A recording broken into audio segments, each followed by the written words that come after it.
Shalom, call halal Yahweh Bashem Abishai Bashem Rakakwadash. Continuing on, it got kind of hot in there. I want to give double honors unto the apostles, double honors unto the elder bishops of Connecticut, and salutations to all my fellow laborers. This is your brother Malcolm. Continuing. I think that was getting a little hot. They, what they did, what they often do. They cut off the camera. But we're going to finish. We're going to close out. And I was just about to close out with First Maccabees. All right. So this will be the closing portion of that video. We're going to go to the book of First Maccabees and read from verse 1 to about verse 12. Okay. And it reads,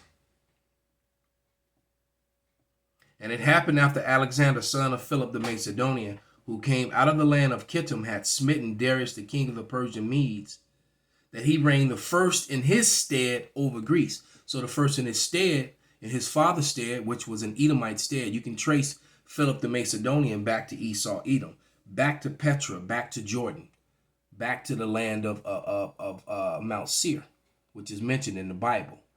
Okay, and when you look at the rocks of in Petra, Jordan, you can still see that they still build that way to this day, with the eagle being their moniker, their banner, the animal that represents their race. It's the eagle, though they exalt themselves as the eagle. All right, because when you go to Petra, on the top of all those pillars, those that looks like a modern day museum here in America or in Europe, it's the same way of building. All right. And it says, "And he made many wars and won many strongholds and slew the kings of the earth and went through the ends of the earth," which was the ancient world, which was Europe, Asia Minor, North Africa. All right. And they went through the ends of the earth and took spoils of many nations, and so much the earth was quiet before him, and whereupon he was exalted and his heart was lifted up. And in this campaign, the dark-skinned Etruscans, all right, the dark-skinned people of Europe, of Greece and Rome, were conquered, and subsequently, most of them were pushed out of their land and left. And then they fill up and those are your Hawaiians and your Samoans, people in Fiji Islands, and then of course your Australians, and then the people formerly of Tasmania, who were practically wiped completely out by Esau, Edom. And so Esau, Edom made their homes in these lands and then just begin to call themselves by those names. It's quite as simple as that. All right. But the Visigoths, the Franks, the Scots, the Gauls, the people that lived in those lands were all dark complected people. So there wasn't the migration of this pan European people, these so-called white people that this guy spoke about, were indeed the biblical Edomites, the sons and daughters of Alexander. All right, whose lineage can be traced back to Esau, Edom.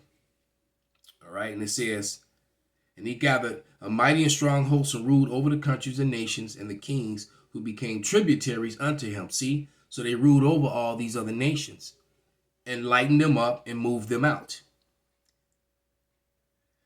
"And after these things he fell sick and perceived that he should die.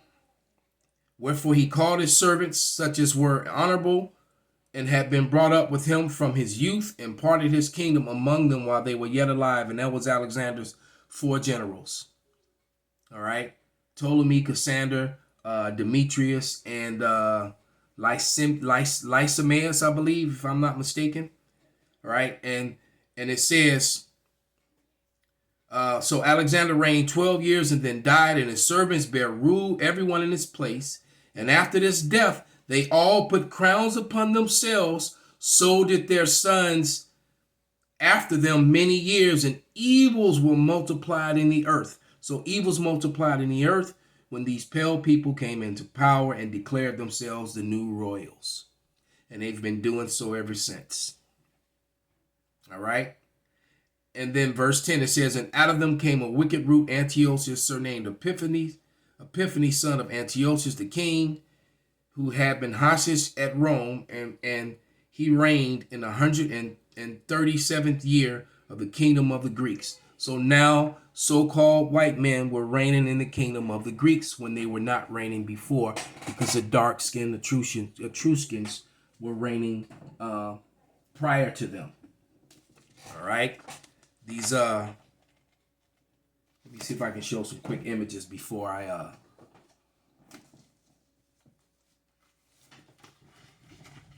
because I was just looking at some, if I can find them real quickly. In this book, Nature Knows No Color Line, he has some of those images of see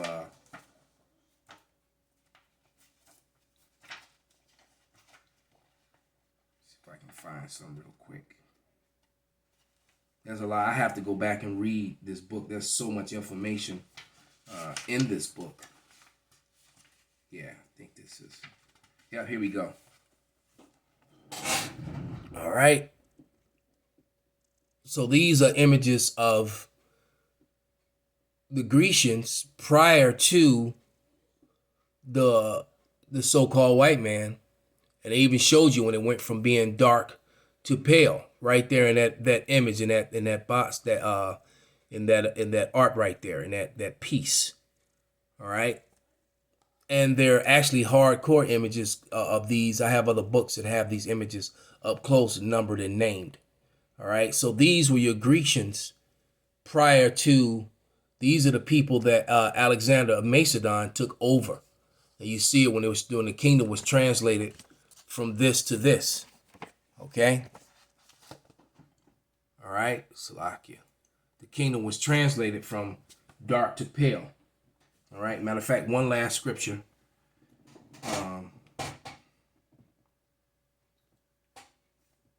And that will be, I think that's in